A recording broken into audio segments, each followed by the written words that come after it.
Jika di video sebelumnya saya membahas bandarmologi dan konglomerologi, di video kali ini saya akan membahas metode investasi berbasis fundamental yang biasa disebut value investing. Sekaligus sama contoh kasusnya ya. Secara simpel, value investing ini mengajarkan kita untuk setiap kali kita melakukan pembelian produk investasi, maka harga yang kita bayar harus dibawa dari value produknya. Contohnya, misalkan saat ini harga 1 gram emas 1,5 juta rupiah ya. Nah, kemudian ada teman kita yang menawarkan untuk menjual emasnya di harga 1,3 juta rupiah. Tentu kalau kita membelinya di atas kertas, kita akan mendapatkan keuntungan 200 ribu rupiah per gram kan. Karena harga yang kita bayar 1,3 juta, sedangkan value emasnya saat itu 1,5 juta. Nah, demikian pula misal contohnya di properti ya. Katakanlah ada rumah di Pakuwon yang luasnya 100 meter persegi, yang pasarannya itu sekitar 2 miliar. Nah, kemudian ada orang yang sedang butuh uang BU, nah dijual seharga 1,3 M. Bisa dikatakan rumah tersebut itu harganya di bawah harga pasaran atau value-nya, sehingga rumah itu dikatakan under value. Emas dan properti ini dapat kita deteksi dengan mudah apakah over value atau under value ya. Kenapa? Karena produknya ini berupa aset yang tidak menghasilkan cash flow. Sekarang kita coba dengan contoh kasus yang seperti ini ya. Misal ada toko emas yang dalam 1 bulan membukukan penjualan emas 1 kilo atau setara omsetnya 1,5 miliar ya. Dan toko ini punya margin laba bersih itu sekitar 3% ya, atau sekitar 45 juta rupiah per bulan. Nah, toko ini punya persediaan emas, asetnya itu 200 gram emas dan tidak mempunyai hutang sama sekali. Kemudian toko ini mau dijual seharga 3 miliar. Nah, menurut teman-teman, apakah teman-teman mau membeli toko ini atau tidak? Saya sampaikan ya. Jadi yang pertama, revenue toko ini setahun adalah 1,5 M dikalikan 12 atau 18 miliar. Kemudian laba bersih setahun toko ini adalah 45 juta dikali 12, yaitu 540 juta. Kemudian aset perusahaannya itu 200 gram kali 1,5 juta, yaitu 300 juta. Hutangnya 0 ya. Nah, jika harga toko ini 3 M, berarti kita butuh waktu 3 M dibagikan 540 juta atau 5,5 tahun untuk balik modal alias BEP ya. Kalau dalam istilah saham, istilah balik modal ini berarti PI-nya 5,5 kali. Nah, selain itu kita juga tahu bahwa harga 3 M dibandingkan dengan equity 300 juta, berarti toko ini dijual 10 kali dari nilai ekuitasnya. Kalau dalam istilah saham artinya price book value-nya adalah 10 kali. Pertanyaannya apakah murah atau mahal? Nah, coba teman-teman renungkan ya jawabannya. Kalau dalam case pertama dan kedua tadi tentang emas dan rumah, kita dapat dengan mudah menentukan bahwa oh ini under value ya. Tapi kalau kita sudah berinvestasi dalam suatu bisnis ya seperti toko emas ini, maka judgement untuk menentukan bisnis ini mahal atau murah itu menjadi abstrak. Dan bisa saja satu orang dengan yang lainnya itu punya pandangan yang berbeda. Itulah mengapa judul video kali ini adalah The Art of Value Investing. Karena value investing itu adalah seni yang belum tentu bisa dinikmati setiap orang. Dan penikmat seni pun bisa punya pandangan yang berbeda dalam objek yang sama. Bisa saja satu orang bilang, oh toko itu mahal. Atau ada orang lain yang berkata, oh toko ini murah. Nah, demikian pula dengan saham ya. Value investing itu menganggap setiap saham yang ada di bursa harusnya dianalisa berdasarkan kinerja fundamentalnya. Class, you're the elite.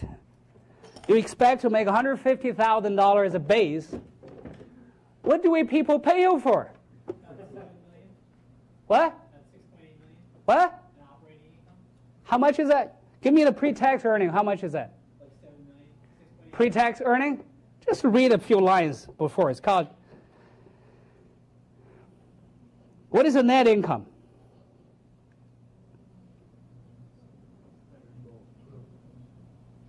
That's the 6 months. Double that, and the year before is what? 24 million, pre-tax 31 million. You're trading at a $60 million of market cap, roughly about 2 times. What's your working capital? What's your book value? Bukan hanya melihat dari coretan garis teknikal ataupun faktor bias seperti rumor, apalagi beli saham hanya karena omongan orang lainnya.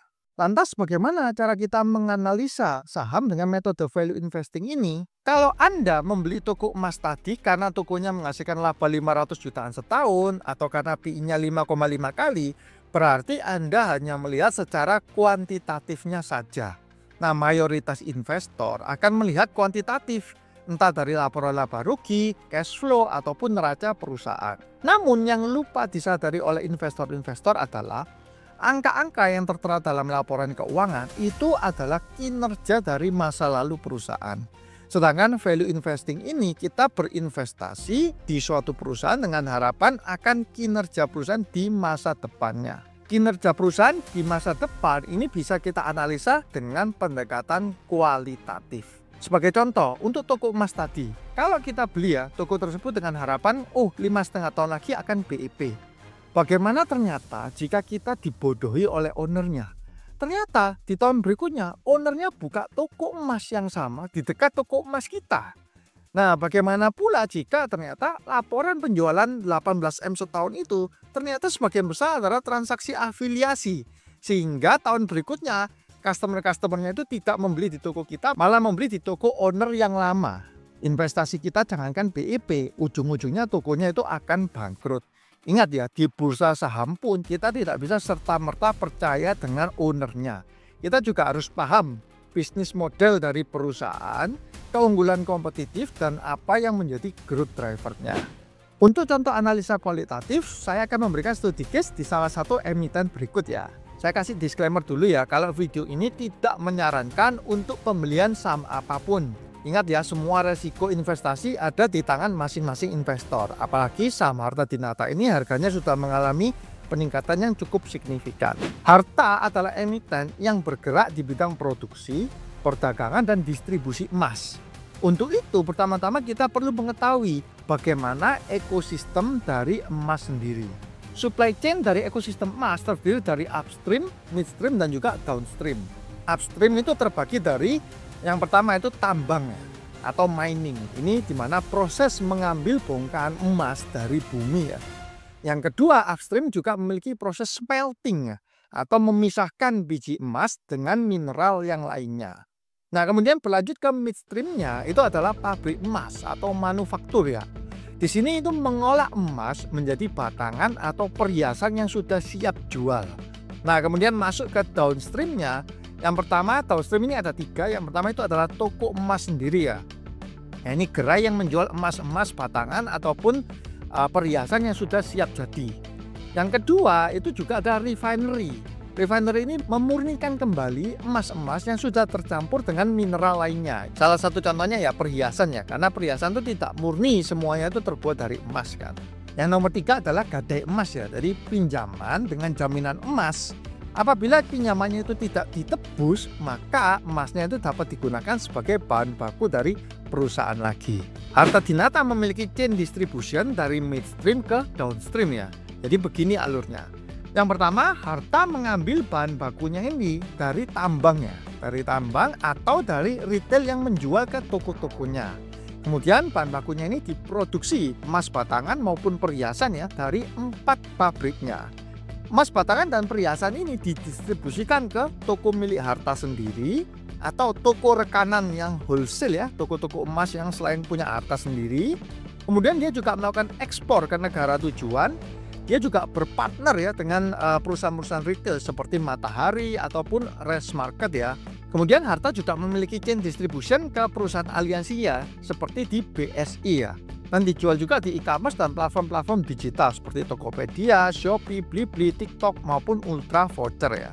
Konsumen yang membeli produk emas dari Harta Dinata ini bisa menggadaikan emasnya di pawn shop milik Harta Dinata. Nah, apabila gadai emasnya itu tidak ditebus, maka Harta akan menjadikan emas-emas tersebut sebagai bahan baku dari pabriknya. Nah, ini adalah siklus perputaran dari bisnis Harta Dinata. Untuk growth driver dari Harta, kita bisa analisa dari yang pertama, faktor toko retail ya, Harta Dinata Abadi atau flagship store ya. Tahun 2017, Harta itu punya 12 toko ya. 2018 punya 26, kemudian punya 44, 65, 2021 punya 68, kemudian 2022 78, 2023 ada 85, Dan terakhir di 2024, Harta memiliki 100 toko ya. Nah, pada 2025 ini Harta targetnya ingin menambah 10-15 gerai toko lagi. Nah, Harta sebenarnya juga memiliki beberapa brand lagi ya, yaitu Celine ya untuk segmennya middle high dan Claudia untuk segmen yang high yang hanya ada di Bandung. Tapi fokus manajemen Harta sendiri saat ini itu ke arah toko retailnya Harta yang bernama Harta Dinata Abadi. Selain dari toko, ternyata grup Harta sendiri itu ada di gadainya dengan brand Gadaiku ya.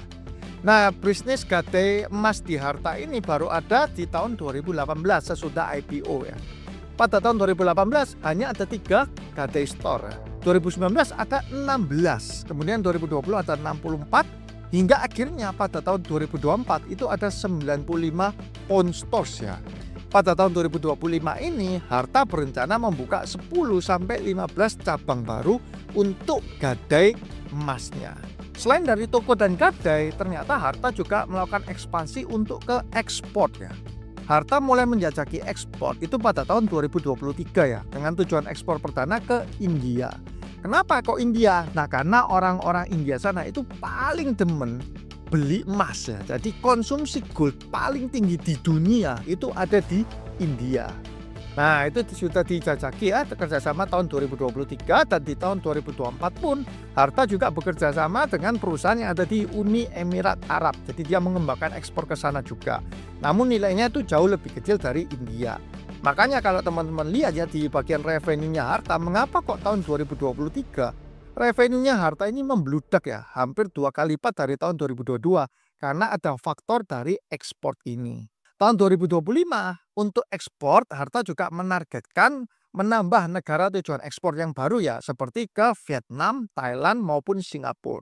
Selain itu, Harta juga terus melakukan kerjasama ya dengan perusahaan-perusahaan seperti tadi ada dengan PT BSI. Kalau kita lihat dari halaman resmi website BSI, mereka meluncurkan produk investasi emas syariah BSI Gold ya, dengan menggandeng Harta Dinata. Bahkan di rootnya BSI sendiri, Pak Heri ini mengatakan ya, untuk running rate dari bisnis emas BSI itu biasanya cuma 200M, kemudian naik menjadi 300M, 500M, dan pada Oktober 2024 revenue-nya itu sudah mencapai 1 triliun per bulan ya, baik itu dari gadai maupun dari cicil emas. Nah, Harta di sini itu berperan sebagai support dalam hal manufaktur BSI Gold maupun pembuatan fitur program buyback ya, supaya nasabah-nasabah BSI ini bisa menjual kembali emas batangan mereka dengan harga yang transparan melalui jaringan kantor cabang BSI. Selain dengan BSI, Harta juga bekerja sama dengan Pegadaian ya. Nah, Harta ini kan punya produk Emasku. Ini yang merupakan emas murni dengan kadar 99,99% ya. Nah, mereka menggandeng Pegadaian yang punya lebih dari 4.000 cabang dengan 24 juta nasabah ya, untuk memasarkan ya produk Emasku milik Harta ini. Kerjasama ini ditandatangani 13 Januari 2025 ya. Ya, diharapkan dapat meningkatkan penjualan Emasku ini, sehingga revenue-nya Harta naik juga berimbas positif kepada Pegadaian. Setelah kita mengetahui faktor-faktor growth driver dari Harta ini, baru kita bisa pahami, oh mengapa kok penjualan Harta ini dari tahun ke tahun itu selalu meningkat ya. Jadi kita bukan hanya menebak-nebak saja, oh ini penjualan perusahaan ini feeling saya mau naik tahun depan. Nah, kalau kita mempelajari detail dari kualitatif, kita akan tahu dengan pasti mengapa alasan penjualannya itu bisa meningkat.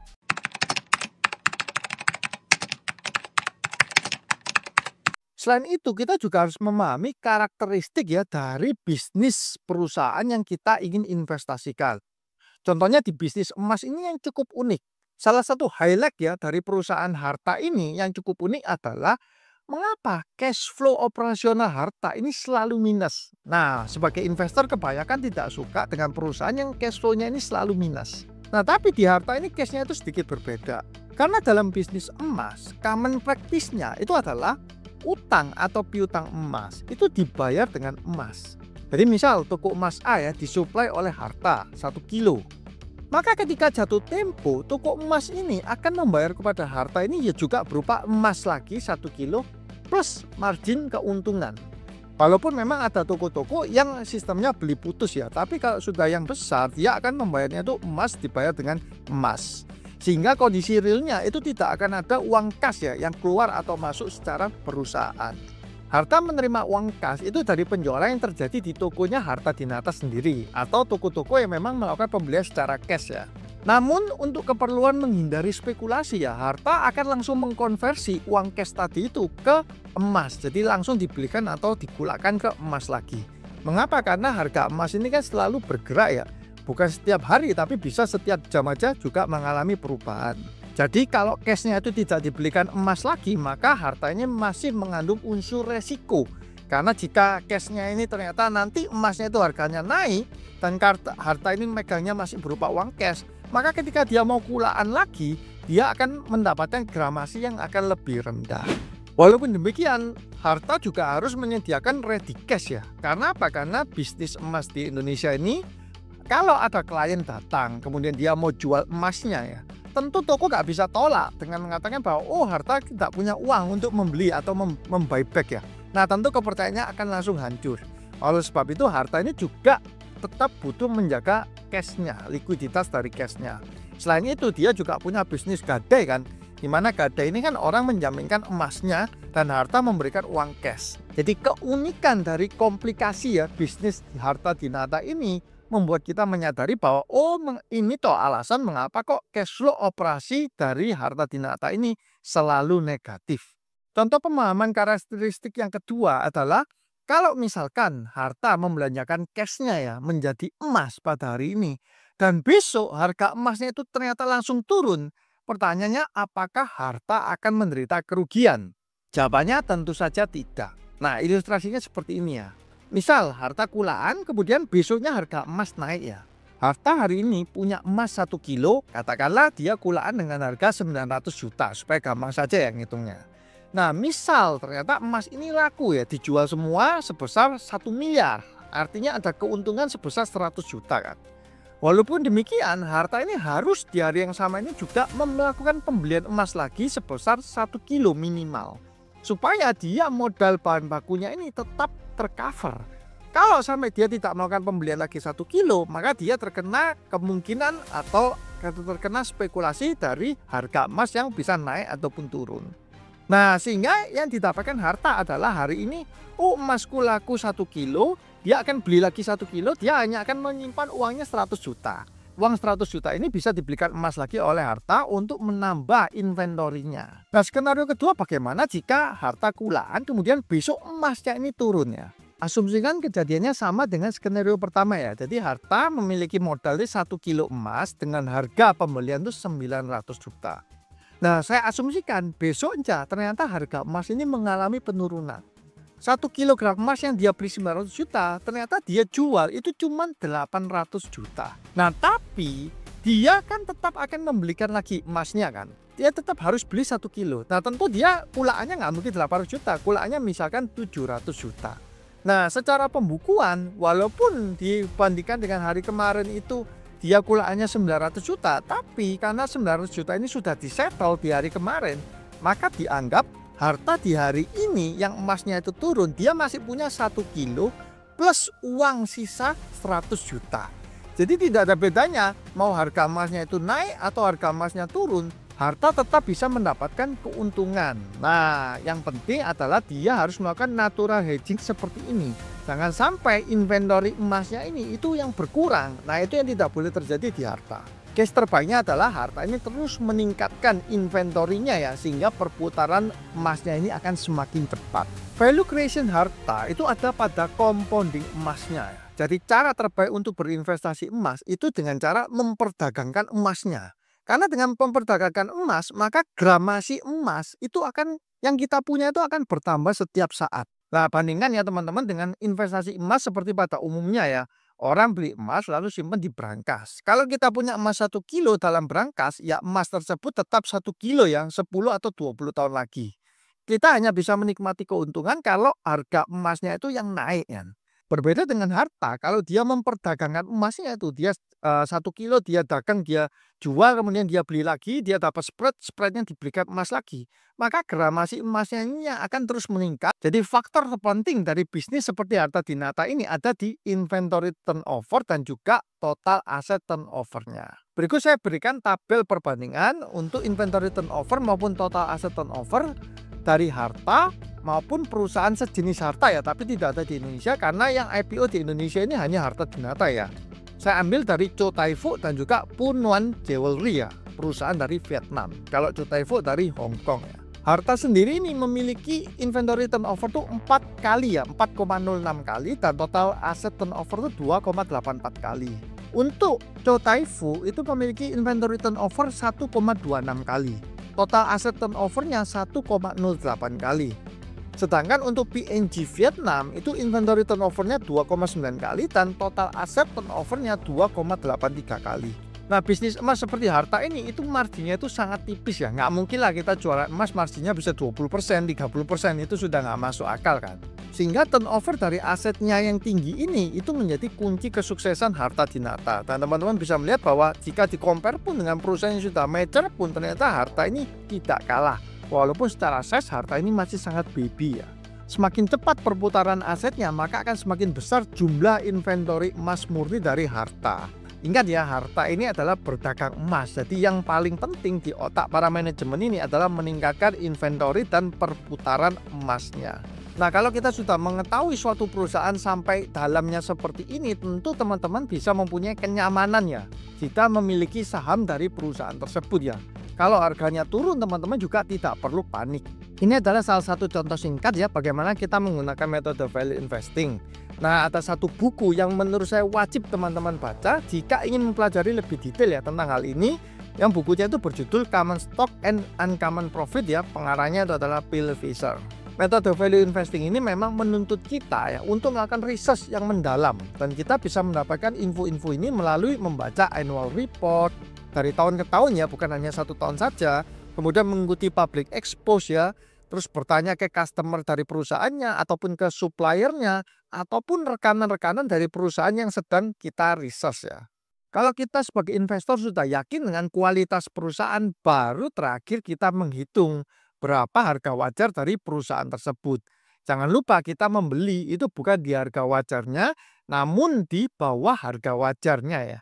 Istilah dari Benjamin Graham adalah kita harus memiliki margin of safety ya ketika membeli suatu produk investasi, dan yang dianjurkan itu adalah sekitar 50%. Jadi misalnya ada suatu perusahaan yang kita hitung harga wajarnya itu di Rp1.000, ya kita jangan belinya di harga 1.000, tapi kita beli maksimum di harga 50% dari 1.000 atau 500. Makin turun harga sahamnya, kita langsung tahu bahwa oh ini makin besar margin of safety yang kita dapatkan. Makanya mengapa seorang value investor itu tidak takut ya jika harga saham yang dimilikinya itu mengalami penurunan. Dia malah akan semakin agresif untuk melakukan pembelian terhadap saham tersebut. Yang ditakuti oleh value investor itu bukan penurunan harga saham, tapi penurunan kinerja dari perusahaan. Nah, metode value investing ini sukses ya menghantarkan beberapa tokoh dunia seperti Warren Buffett, Peter Lynch, Charlie Munger, Seth Klarman maupun Lilu ya. Dan banyak sekali investor-investor besar lainnya yang sudah terbukti sukses mengelola dana hingga mencapai miliaran dolar US. Ingat ya, US bukan miliaran rupiah.